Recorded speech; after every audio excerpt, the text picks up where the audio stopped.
वसल्लम की कुदरत का इनकार नहीं किया जा सकता। अल्लाह ने मेरे हबीब को वो ताकत और कुदरत अता फरमाई है कि अल्लाह ने आपके दस्ते कुदरत में जमीनों आसमान के खजानों को रख दिया।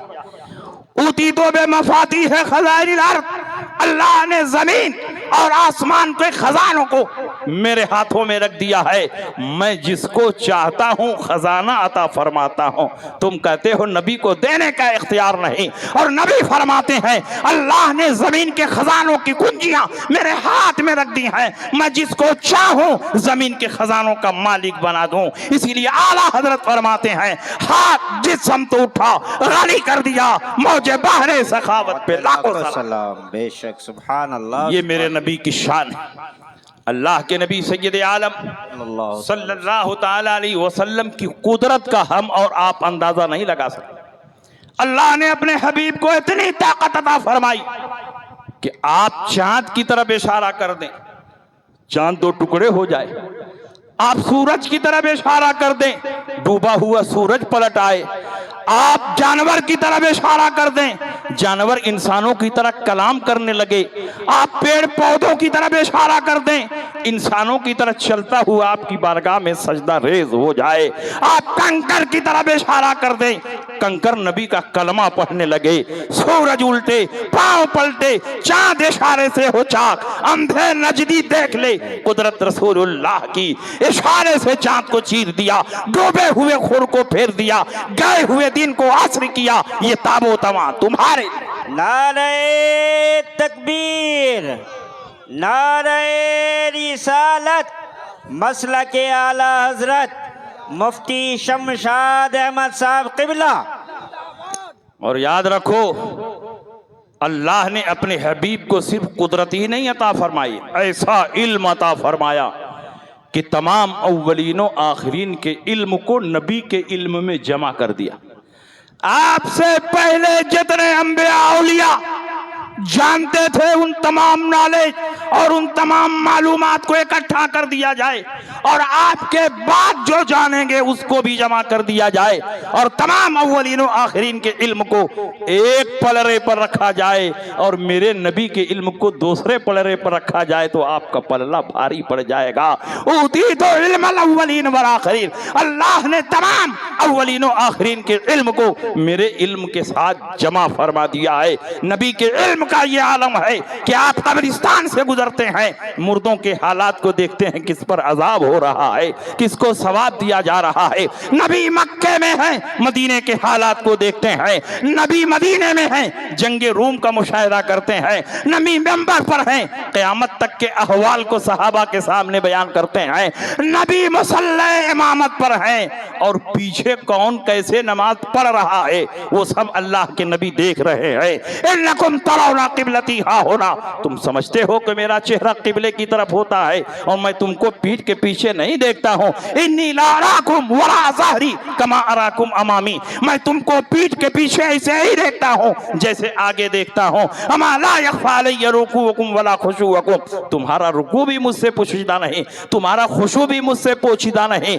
मैं वो पैगंबर हूँ कि यहीं पर खड़े खड़े अपने हौज़े कौसर को देख रहा हूँ। वल्लाहि इन्नी ला अरा हौज़े अल-आन मिन मकामी हाज़ा, यहीं पर खड़े खड़े अपने हौज़े कौसर को देख रहा हूँ। जमीन पर होता हूँ, आसमान वालों को देखता हूँ, आसमान से गुजरता हूँ, जमीन पर चलने वाले इंसानों के दिलों को पढ़ता हूँ। आला हजरत फरमाते हैं सरे अर्श पर है तेरा गुजर, दिले फर्श पर है तेरी नजर, मलकूत मुल्क में कोई शय नहीं वो जो तुझ पे आया नहीं।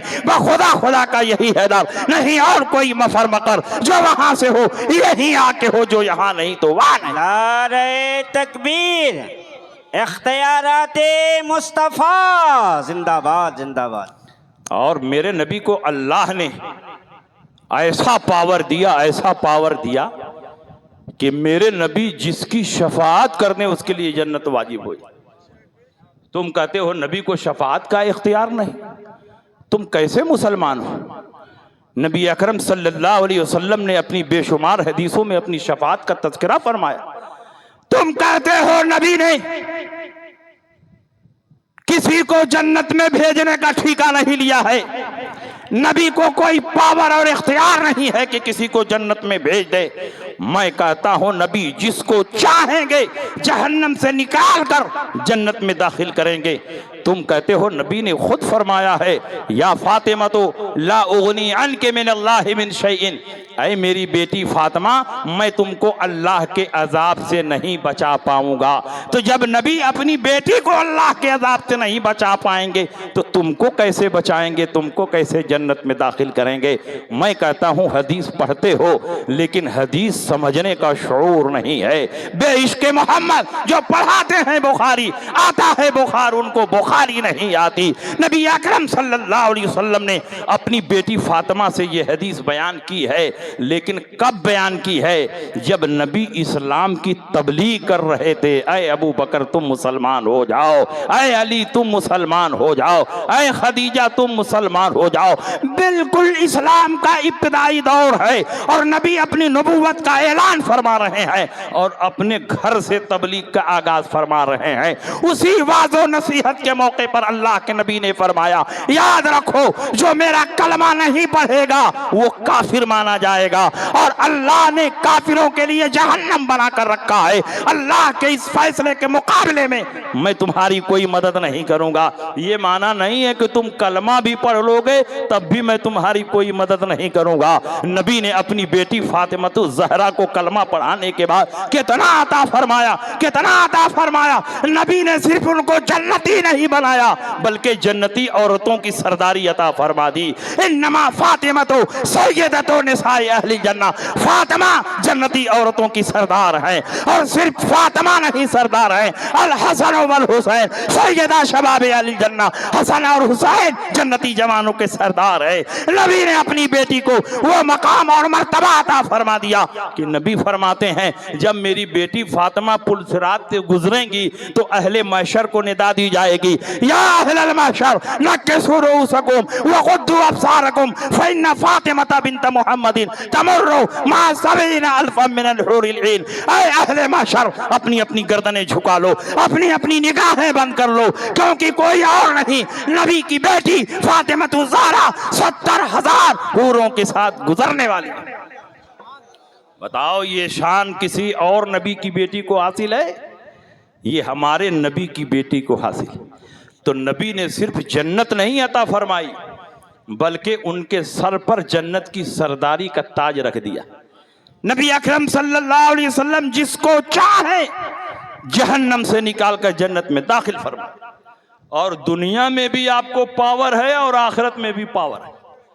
दुनिया में भी शफाअत का ताज आपके सर पर रखा गया और आखिरत में भी शफाअत का ताज आप ही के सर पर रखा जाएगा।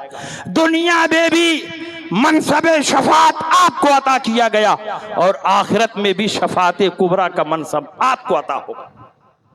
अल्लाह के नबी जब मेराज से तशरीफ लाए, अल्लाह के नबी ने फरमाया मेरी उम्मत के 70,000 अफराद बगैर हिसाबो किताब के जन्नत, बगैर हिसाबो किताब के जन्नत में जाएंगे। वजूहुहुम कल कमरे लैलतल बद्री, उनका चेहरा 14वीं रात के चांद की तरह चमक रहा होगा। उनमें कोई पहले और कोई बाद में नहीं दाखिल होगा, सब एक साथ कदम उठाएंगे और जन्नत में दाखिल हो जाएंगे। नबी इसी दुनिया में है और 70,000 जन्नतियों का चेहरा देख रहे हैं। किस शान से जन्नत में जाएंगे नबी अंदाज भी देख रहे हैं। जब अल्लाह के नबी ने ये हदीस इरशाद फरमाई तो हजरत उकाशा इब्ने महसन असदी खड़े हुए और उन्होंने कहा उदउल्लाह अन यजअलनी मिनहुम या रसूल अल्लाह, ऐ अल्लाह के रसूल मेरे लिए भी दुआ फरमा दें कि जो 70,000 अफराद बगैर हिसाब किताब के जन्नत में जाएंगे उनमें मेरा भी नाम शामिल हो जाए। नबी ने ये नहीं फरमाया कि दुनिया में मुझको जन्नत में भेजने का पावर नहीं है तो आज क्यों तुम अपनी दरख्वास्त पेश करते हो, आज तो मैं कुछ नहीं कर पाऊंगा। आखिरत में जब अल्लाह ताला शफाअत का मनसब देगा तो आखिरत में अपनी दरख्वास्त पेश करना। बल्कि अल्लाह के नबी ने इसी दुनिया ही में अपनी शफाअत का पावर और जलवा दिखाते हुए इरशाद फरमाया देर किस बात की है, जाओ उन 70,000 में तुम्हारा भी नाम शामिल कर दिया। आज ले उनकी पनाह, आज मदद मांग उनसे, फिर ना मानेंगे क़यामत में अगर कर मान गए। बेशक, सुभान अल्लाह सुभान अल्लाह। ये शान है मेरे नबी की। अल्लाह के नबी सैयद आलम सल्लल्लाहु अलैहि वसल्लम इरशाद फरमाते हैं कि जिब्रील अमीन मेरी बारगाह में आए और कहा कि ऐ अल्लाह के रसूल, अल्लाह ताला आपके सामने दो बातें रखता है, दोनों में से जिसको चाहे पसंद कर ले। पहली बात यह है कि अगर आप चाहें तो आपकी आधी उम्मत बगैर हिसाब किताब के जन्नत में चली जाए, लेकिन आधी उम्मत जो बचेगी उनको हिसाब देना होगा। और अगर आप चाहें तो अल्लाह ताला आपको शफाअत का पावर दे दे, शफाअत की कुंजी दे दे, आपके सर पर शफाअत का ताज रख दे, फिर आप जिनकी जिनकी शफाअत करेंगे परवरदिगार आलम सबको जन्नत में दाखिल कर देगा। अल्लाह के नबी ने सोचा कि अगर पहली बात को कबूल करता हूं तो आधी उम्मत तो बगैर हिसाब किताब के जन्नत में चली जाएगी, लेकिन आधी उम्मत जो बचेगी हिसाब देना पड़ेगा। और कौन है जो रब के सामने हिसाब दे करके पार हो जाए? अब बड़ा से बड़ा मुत्तकी और परहेजगार, बड़ा से बड़ा वली भी अगर चाहे कि अपनी इबादत के बलबूते पर वो जन्नत में चला जाए तो नहीं जा सकता है। जन्नत इबादत से नहीं बल्कि अल्लाह की रहमत से मिलती है। बेशक, सुभान अल्लाह। इसलिए नबी ने फरमाया फख्तरतु शफाअता, मैंने शफाअत का ताज और शफाअत का पावर और इख्तियार हासिल कर लिया है। अब मैं अपनी गुनहगार उम्मत की शफाअत करता रहूंगा जब तक मेरी उम्मत का एक एक फर्द जहन्नम से निकलकर जन्नत में दाखिल ना हो। और जब कुरान अजीम की ये आयत करीमा उतरी, वला सौफ युतीका रब्बुका फतरदा, अन करीब परवरदिगार आलम आपको इतना अता फरमाएगा कि आप राजी हो जाएंगे। नबी फरमाते हैं मैं राजी ही नहीं हूंगा। अल्लाह फरमाता है महबूब मैं इतना दूंगा कि आप राजी हो जाएंगे। नबी फरमाते मैं राजी ही नहीं हूंगा। अल्लाह फरमाता है इतना दूंगा कि आप राजी हो जाएंगे। नबी फरमाते हैं इज़न ला अर्दा व वाहिदुम मिन उम्मती फिन्नार, मैं उस वक्त तक राजी नहीं होगा जब तक मेरी उम्मत का एक एक फर्द जहन्नम से निकलकर जन्नत में दाखिल ना हो। क्या ही ज़ौक़ अफ़ज़ा शफाअत है तुम्हारी, वाह वाह। कर्ज लेती है गुनाह परहेजगारी, वाह। इसलिए मेरे भाइयों, जो अहले सुन्नत का अकीदा है और जो अहले सुन्नत का मसलक है वो किताब व सुन्नत के ऐन मुताबिक है। और अल्हम्दुलिल्लाह जब कोई मुसलमान इस दुनिया से रुखसत होता है तो परवरदिगार आलम उसके लिए जगह जगह आसानी पैदा फरमाता है। यहां तक कि उसके घर वाले, उसके अइज़ा और अक़रबा, उसके रिश्तेदार जो कुरान पढ़कर बख्शते हैं उसका भी उसको फायदा मिलता है। जो जिंदों को खाना खिलाते हैं, पानी पिलाते हैं, उसका भी सवाब मिलता है। उसकी तरफ से जो सदका व खैरात करते हैं उसका भी सवाब मिलता है। मगर कुछ लोग कहते हैं सवाब नहीं मिलता है, जो नेक अमल करेगा वही सवाब पाएगा। हमारे नेक अमल से, जिंदों के नेक अमल से मुर्दों को कोई फायदा नहीं पहुंचेगा। मैं कहता हूं जिंदों के नेक अमल का सवाब मुर्दों को पहुंचता है और ये रसूल पाक की कई दर्जन हदीसों से साबित है। अल्लाह के नबी सैयद आलम सल्लल्लाहु ताला अलैहि वसल्लम इरशाद फरमाते हैं,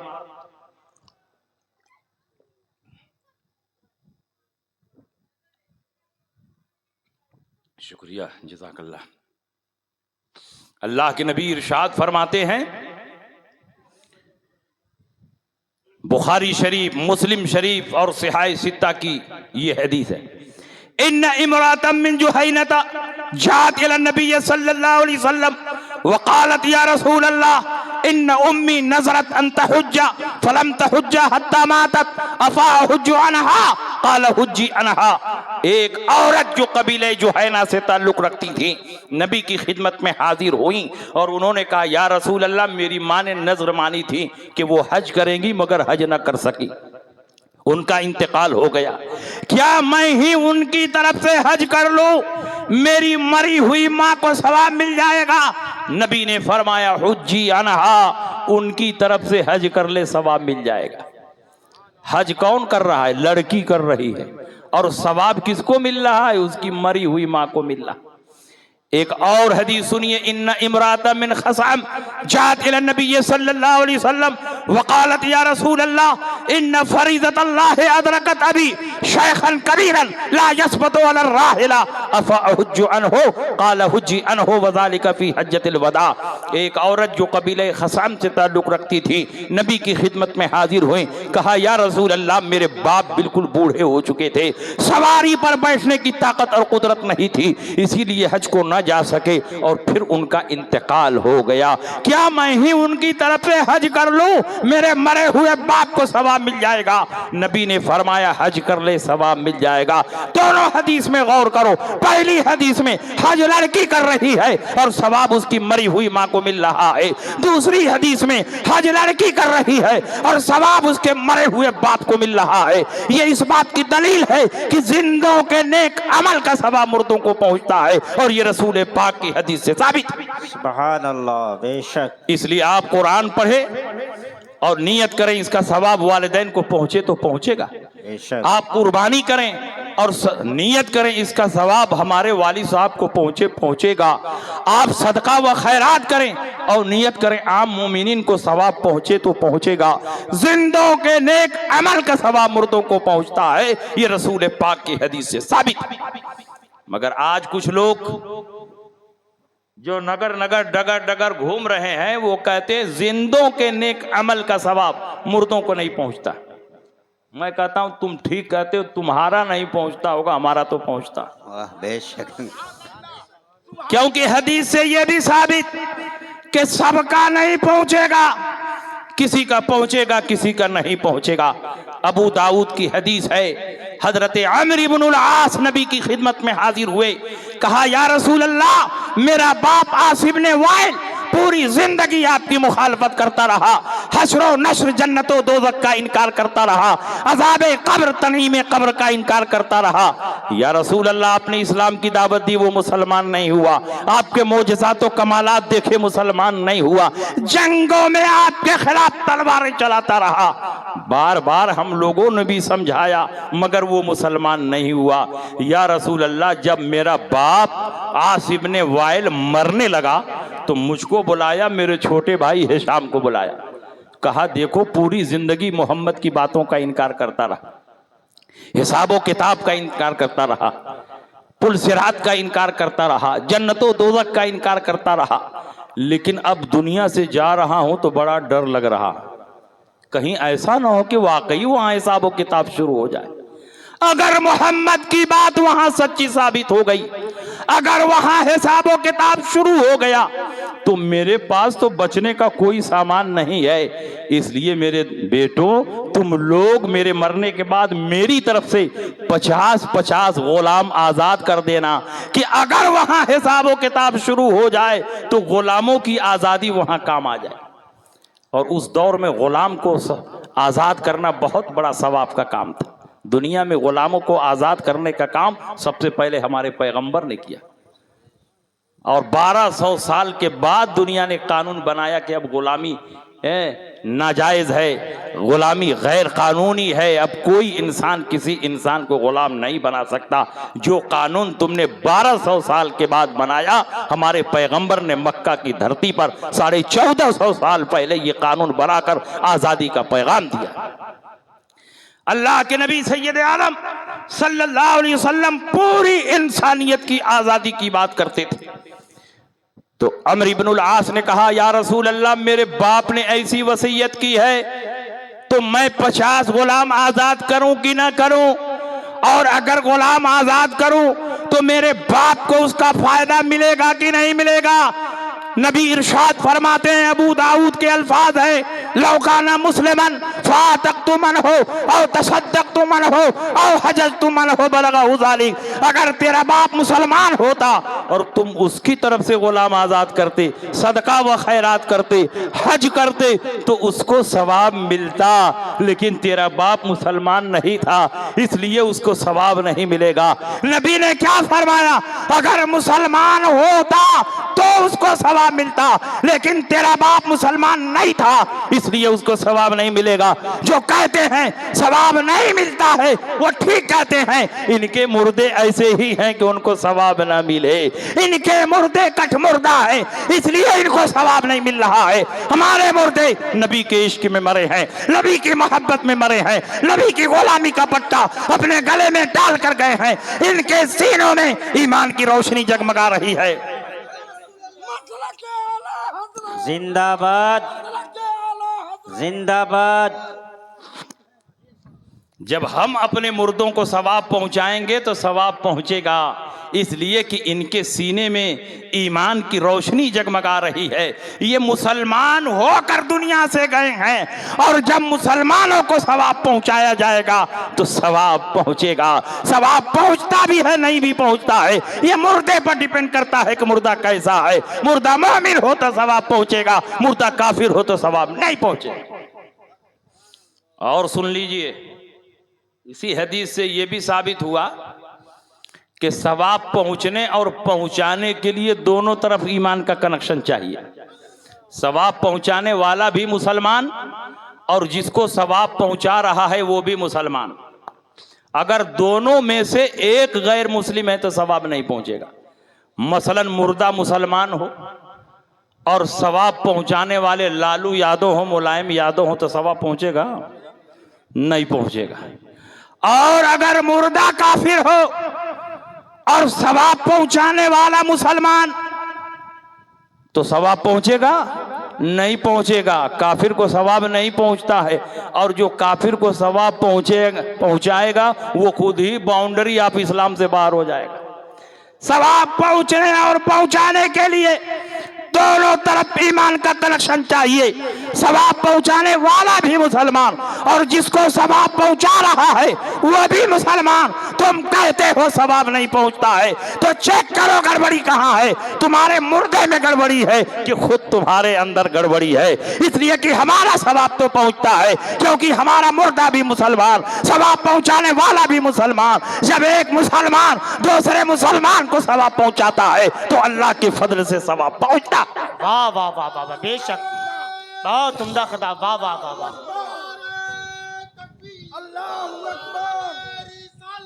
या रसूल अल्लाह, या रसूल अल्लाह, जिंदाबाद जिंदाबाद जिंदाबाद। ये कहते हैं कि आप लोग सवाब पहुंचाते हैं तो सामने खाना रख करके क्यों सवाब पहुंचाते हैं? सामने खाना रखने का कहीं सबूत नहीं है। मैं कहता हूं तुम्हारा सबूत हो कि ना हो, लेकिन सामने खाना रखने का सबूत है। उठाओ बुखारी शरीफ, इस हदीस के रावी हजरत अनस इब्न मालिक रजी अल्लाह ताला अन्हु। अनस इब्न मालिक फरमाते हैं मेरी वालिदा मोहतरमा हजरत उम्मे सुलैम ने नबी के लिए मालीदा बनाया। मुहर्रम में मालीदा बनता है कि नहीं आपके यहाँ? हम लोगों के यहाँ तो बहुत बनता है मुहर्रम में, लेकिन आप लोगों की तरह सादा सूदा मालीदा नहीं। उम्मे सुलैम ने जो मालीदा बनाया था उसमें दही, घी, खजूर, पनीर और बहुत सारी चीजें मिलाकर शानदार मालीदा बनाया और कहा बेटे ले जाओ नबी की खिदमत में पेश करो, मेरा सलाम कहना और कहना या रसूल अल्लाह मेरी माँ ने खास तौर पर आपके लिए बनाया है, आप इसे कबूल फरमा लें। अनस इब्न मालिक वो मालीदा लेकर आए, नबी को अपना सलाम पेश किया, माँ का सलाम पेश किया, नबी के सामने रख दिया। कहा या रसूल अल्लाह मेरी माँ ने आपके लिए बनाया, आप इसे कबूल फरमा लें। नबी के सामने वो मालीदा रखा है, मालीदा खाना ही तो है, वो खाना रखा हुआ है, नबी खा नहीं रहे हैं, नबी कुछ पढ़ रहे हैं। जब पढ़ने से फारिग हुए तो नबी ने इरशाद फरमाया अनस इब्न मालिक जाओ 10-10 सहाबा को बुला कर लाओ। अनस इब्न मालिक गए, 10 सहाबा को बुला कर लाते हैं। वो 10 बैठकर खाते हैं, जब पेट भर जाता है चले जाते हैं तो नबी फरमाते हैं जाओ और 10 सहाबा को बुलाकर। और 10 सहाबा आए, वो भी खाते हैं, पेट भर जाता है चले जाते हैं। नबी फरमाते हैं जाओ और 10 सहाबा को बुला कर लाओ। अनस इब्न मालिक फरमाते हैं 10-10 सहाबा आते रहे खाते रहे, आते रहे खाते रहे, यहां तक के 300 सहाबा खाकर शिकमसैर हो गए। वाह, नारे तकबीर, नारे रिसालत, अजमते रसूल आजम, नारे तकबीर। तुम कहते हो नबी हमारी तरह हैं, जरा एक रोटी को 2 रोटी बनाकर दिखा दो, थोड़ा सा मालिदा, नबी अकरम ने उस पर कुछ पढ़ दिया, अल्लाह ने इतनी बरकत उड़ेल दी, इतनी बरकत उड़ेल दी कि उसी थोड़े से मालिदा में 300 सहाबा खाकर शिकमसैर हो गए। अल्लाह के नबी फरमाते, अनस इब्ने मालिक, अब ये मालिदा उठाओ, अपने घर ले जाओ, अपनी माँ को सलाम कहना और कहना नबी ने तुम्हारा हदिया और तोहफा कबूल कर लिया है। नबी तुम्हारे खाने के मोहताज नहीं है, खाना मोहताज है कि नबी उसे कबूल फरमा ले। बेशक। अनस इब्ने मालिक फरमाते हैं, जो इस हदीस के रावी हैं, कि जब मालिदा उठाया तो ये देखकर हैरान रह गया कि 300 सहाबा के खाने के बावजूद जर्रा बराबर उस खाने में कोई कमी नहीं हुई है, लगता है मालिदा पहले से और बढ़ गया। वाह वाह वाह, सुभान अल्लाह। ये हदीस जहां नबी के मौजज़े को साबित करती है, नबी के इख्तियारात और तसर्रुफात को साबित करती है, नबी के कमालात को साबित करती है, वही इस बात को भी साबित करती है कि सामने खाना रखना भी जाए, उस पर पढ़ना भी जाए और पढ़ने के बाद मुसलमानों को खिलाना भी जाए। वाह, जिंदाबाद जिंदाबाद। नबी के सामने रखा गया तो रखने का सबूत हो गया कि नहीं हो गया, और नबी ने उस पर पढ़ा नबी ने उस पर पढ़ा तो पढ़ने का सबूत भी हो गया कि नहीं हो गया, और नबी ने सहाबा को खिलाया तो खिलाने का भी सबूत हो गया कि नहीं हो गया। तीनों बातों का सबूत यहां पर मौजूद है। सामने खाना रखना भी जाए, उस पर पढ़ना भी जाए और पढ़ने के बाद मुसलमानों को खिलाना भी जाए। वाह वाह वाह वाह। ये कहते हैं कि हमको तो ये हदीस नजर ही नहीं आती। सुरमा भोपाली लगाकर हदीस तलाश करोगे तो कोई हदीस नजर नहीं आएगी। बरेली का सुरमा लगाओ, सारी हदीसें नजर आएंगी। वाह, वाह, अगर हदीस देखना है तो बरेली का सुरमा लगाओ, और हदीस समझना है तो इमाम अहमद रजा की तरह अपने अंदर इश्क मुस्तफा पैदा करो। बेइश्क मोहम्मद जो पढ़ाते हैं बुखारी, आता है बुखार, उनको बुखारी नहीं आती। वाह वाह वाह, नारे तकबीर, नारे रिसालत, फैजाने आला हजरत, नारे तकबीर। वाह वाह वाह वाह। एक साहब ने कहा कि हजरत तब ये भी बता दीजिए कि हुजूर ने उस पर क्या पढ़ा था। मैंने कहा हुजूर ने उस पर क्या पढ़ा, बुखारी और मुस्लिम में तफसील के साथ साफ साफ नहीं लिखा। बुखारी शरीफ में यह है कि जब खाना रख दिया गया तो हुजूर अलैहिस्सलाम ने वो पढ़ा जो अल्लाह ने चाहा, सुम्मा क़ाला फ़ीहे माशा अल्लाह, जो अल्लाह ने चाहा वो नबी ने पढ़ा। और मुस्लिम में है सुम्मा तकल्लम बिमा शा अल्लाह, जो अल्लाह ने चाहा वो कलाम नबी ने पढ़ा। दोनों का माना और मतलब ये है कि जो अल्लाह ने चाहा वो नबी ने पढ़ा। जब अल्लाह के चाहने से नबी पढ़ रहे हैं और नबी की जबान वही इलाही की तर्जमान है, वमा यंतिकु अनिल हवा इन हुवा इल्ला वही यूहा, नबी अपनी तबीयत से कुछ नहीं कहते, जो कुछ कहते हैं वो वही इलाही है। जब नबी अल्लाह के चाहने से पढ़ रहे हैं तो नबी क्या पढ़ेंगे? गीता पढ़ेंगे, रामायण पढ़ेंगे, महाभारत पढ़ेंगे, तौरात और इंजील पढ़ेंगे? नबी पढ़ेंगे तो कुरान पढ़ेंगे, कुरान की सूरतें पढ़ेंगे, कुरान की आयतें पढ़ेंगे, और उन्हीं चीजों की तिलावत तो हम भी करते हैं। तो बताइए कौन सा हमने बिदात कर दिया? जो नबी ने किया वही तो हम भी कर रहे हैं। नबी ने कुरान पढ़ा, हम भी कुरान पढ़ रहे हैं। लेकिन आप खानों पर कुरान पढ़ देंगे तो ये नहीं खाएंगे, ये कहेंगे अब इस खाने को हम खाएंगे ही नहीं। सब उस खाने को खाने के लिए तैयार, लेकिन ये खाने से इनकार कर देंगे कि हम इस खाने को नहीं खाएंगे, अब बिदअत हो गया, नाजायज हो गया। एक साहब ने कहा कि हजरत क्या बात है, जिन खानों पर आप लोग फातिहा पढ़ देते हैं ये नहीं खाते। मैंने कहा उन्हीं से पूछो क्यों नहीं खाते, ये उनका पर्सनल मैटर है, जाती मामला, क्यों नहीं खाते? इस खाने को तो सब खाने के लिए तैयार है। यहां तक कि 11वीं 12वीं में जब खिचड़ा, मलीदा और बिरयानी और पुलाव आप बनाते हैं, सबको खिलाते हैं, खिलाते खिलाते जब खाना बच जाता है और आप देखते हैं कि खाना कहीं जाए ना हो जाए तो बकरी को देते हो तो बकरी भी खा लेती है, बकरा भी खा लेता है, गदही भी खा लेती है, गदहा भी खा लेता है। न जाने किस जंगल के ये गधे हैं कि सिर्फ यही खाने से इनकार कर रहे हैं, बाकी कोई इंसान खाने से इनकार नहीं कर रहा। वाह वाह वाह वाह वाह वाह। उसने कहा कि हजरत नहीं, हदीस की रोशनी में हमको जवाब दीजिए कि ये क्यों नहीं खाते।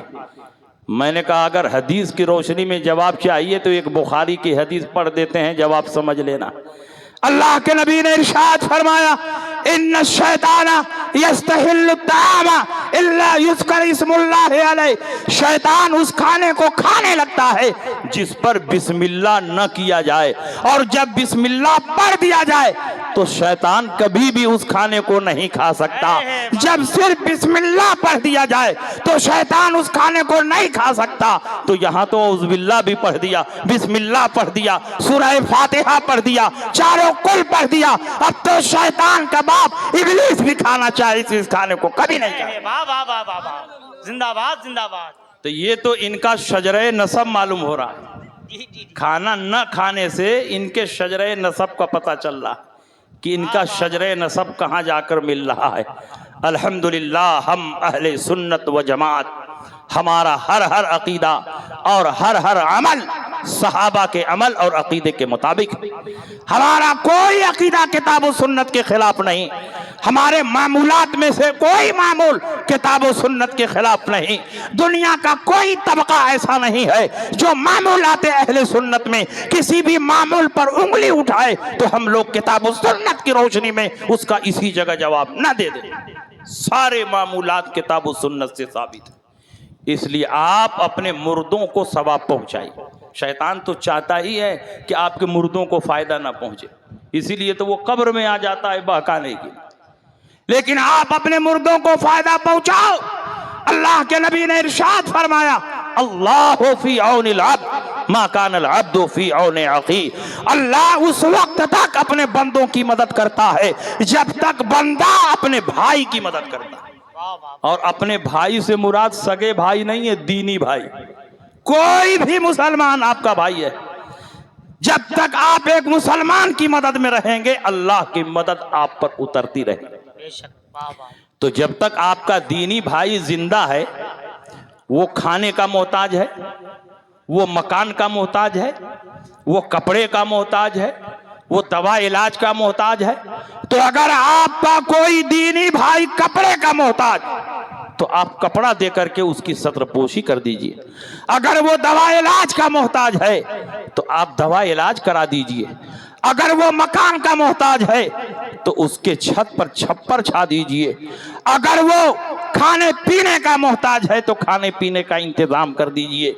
लेकिन आपका दीनी भाई जब मर गया तो अब खाने का मोहताज नहीं, अब कपड़े का मोहताज नहीं, अब मकान का मोहताज नहीं, अब दवा इलाज का मोहताज नहीं, लेकिन सवाब का अब भी मोहताज है। इसलिए अगर चाहते हो कि तुम्हारे दीनी भाई को मदद मिलती रहे तो तुम जिंदा हो, तुम कुरान पढ़ो ताकि उसको फायदा पहुंचे, सदका व खैरात करो ताकि उसको फायदा पहुंचे, तुम कुर्बानी करो ताकि उसको सवाब मिले, तुम गुरबा और मसाकीन के ऊपर अपना माल खर्च करो ताकि तुम्हारे भाई को उसका फायदा पहुंचता रहे।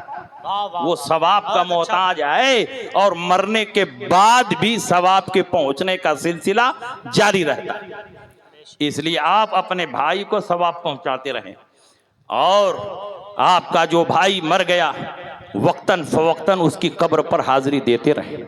आपके वालिदैन अगर दुनिया से चले गए हैं तो आप उनकी कब्र पर भी हाजिरी देते रहें, उनके लिए इसाले सवाब की महफिलें करते रहें। अगर आप अपने वालिदैन के लिए इसाले सवाब की महफिल सजाएंगे तो आपके मरने के बाद आपकी औलाद भी आपके लिए इसाले सवाब की महफिल सजाएगी। और अगर आपने अपने भाइयों के लिए, अपने वालिदैन के लिए इसाले सवाब नहीं किया है तो इस बात की उम्मीद ना रखना कि तुम्हारे मरने के बाद तुम्हारा बेटा और तुम्हारी बेटी तुम्हारे लिए इसाले सवाब करेंगे। जैसा रास्ता दिखाओगे वैसे ही रास्ता देखेंगे। अल्लाह के नबी इरशाद फरमाते हैं, मम मर्रा अलल मकाबिर व क़रा कुल हुवल्लाहु अहद एहदा अशरत मर्रतन सुम्मा वहब अजरहा लिल अमवात ऊतिया मिनल अजर बिअददिल अमवात। जो किसी आम कब्रिस्तान से गुजरे और सिर्फ 11 मरतबा कुल हुवल्लाह शरीफ पढ़कर उसका सवाब मुर्दों को बख्शे तो उस कब्रिस्तान में जितने मुर्दे लेते हैं उनकी तादाद के बराबर इसको सवाब दिया जाए। वाह वाह सुभान अल्लाह। कब्रिस्तान में कितने मुर्दे लेते हैं आप उसकी काउंटिंग कर सकते हैं? आप उसको शुमार कर सकते हैं? और अल्लाह के नबी वालिदैन के बारे में क्या फरमाते हैं? मन ज़ारा कब्र वालिदैहि औ अहदिहिमा फी कुल्ले जुमअतिन गुफिरा लहु व कुतिबा बर्रन। जो अपने वालिदैन की कब्र पर हर जुमा को हाजिरी देगा, अगर दोनों मर गए हो तो दोनों की कब्र पर, और अगर एक मरे हो तो एक की कब्र पर।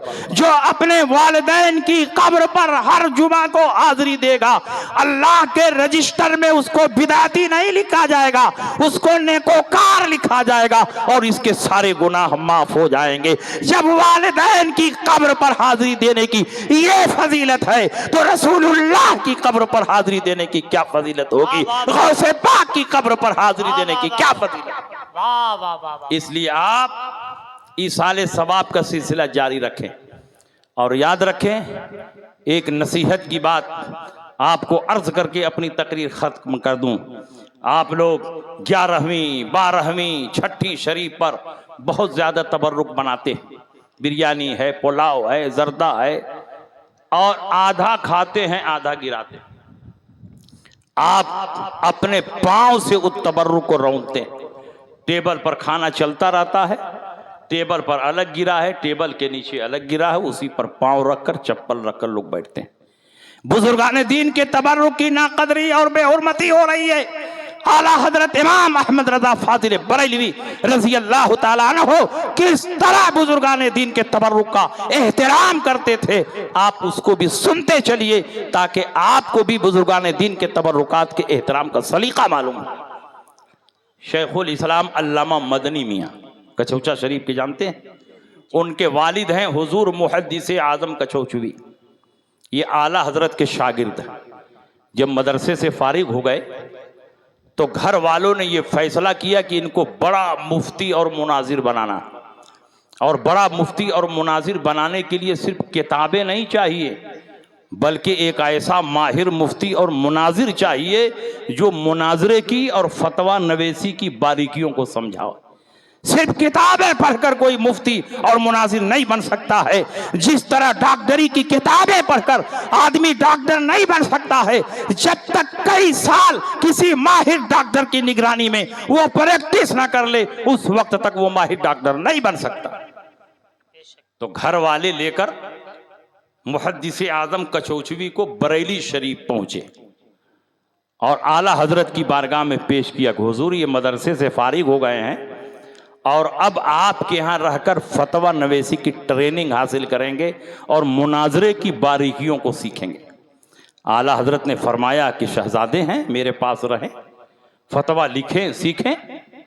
आला हजरत के यहाँ 2 दिन मेहमान रहे। तीसरे दिन आला हजरत ने उनको बुलाया। चारपाई पर एक तरफ आला हजरत बैठे हैं और दूसरी तरफ मुहद्दिस आजम कचौचवी बैठे। फतवा नवेसी की जिम्मेदारी देने से पहले आला हजरत ने अपनी जेब से 11 रुपया निकाला और खादिम से कहा, जाओ पहले तबर्रुक लेकर आओ। खादिम तबर्रुक लेकर आया, बीच चारपाई पर रखा। आला हजरत ने गौसे पाक का नाम फातिहा पढ़ी और तबर्रुक अपने हाथ से उठाया, मुहद्दिस आजम को दिया, लीजिए खा लीजिए।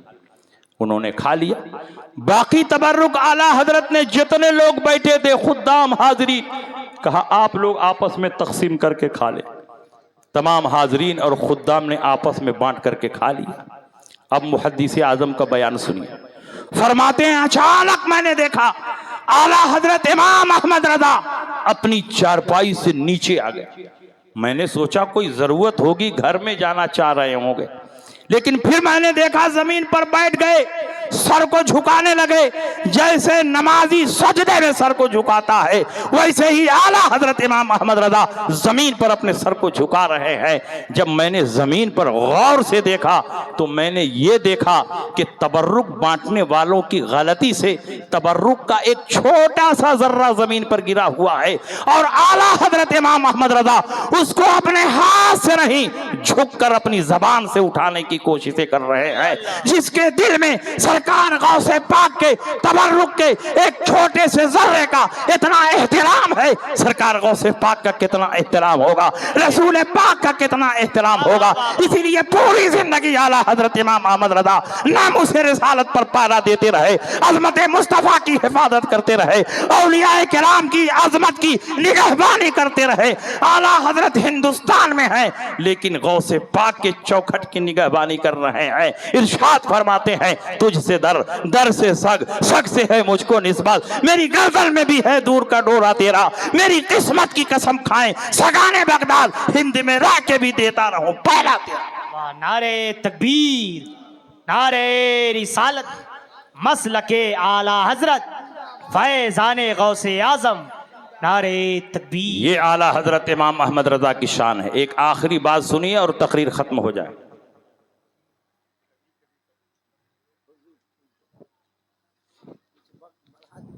अच्छा, बढ़ा दिया जाए।